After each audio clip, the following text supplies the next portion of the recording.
नमस्कार, आपण पाहत आहात सह्याद्री न्यूज, आवाज महाराष्ट्राचा।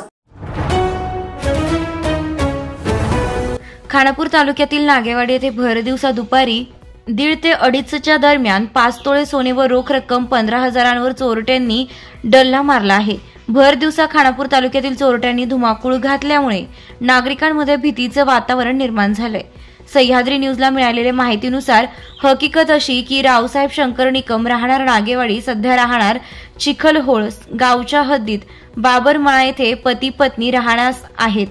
त्यांना एक मुलगा असून ते गलाई व्यवसायानिमित्त राजस्थान येथे असतात। रविवार दिनांक 15/12/2024 रोजी सकाळी नेहमीप्रमाणे रावसाहेब निकम हे शेताकडे गेले होते। त्यानंतर त्यांच्या पत्नी घरातील कामे आटोपून दुपारी 1 वाजता घराला कुलूप लावून रावसाहेब निकम यांना जेवण घेऊन शेतामध्ये गेल्या होत्या। त्यानंतर निकम हे पती पत्नी दोघे दुपारी 3च्या सुमारास शेतातील कामे आटोपून घरी येण्यास निघाले।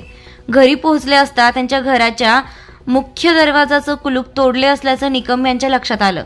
त्यांनी ताबडतोब घरात प्रवेश करून बेडरूम मध्ये जाऊन पाहिले असता घरातील लोखंडी कपाटे उघडी होती। घरातील ड्रॉवर तसेच कपडे अत्यावश्यक विस्कटलेले होते।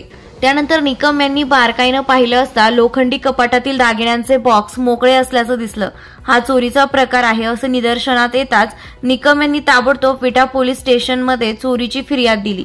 चोरीची माहिती मिळताच पोलिसांनी घटनास्थळी येऊन पाहणी केली असता जवळजवळ 5 तोळे सोने तसेच 15,000 रुपयांची रोख रक्कम असे एकूण 1,65,000 रुपयांचा मुद्देमालांवर चोरट्यांनी दिवसाढवळ्या डल्ला मारला असल्याचं निष्पन्न झालंय।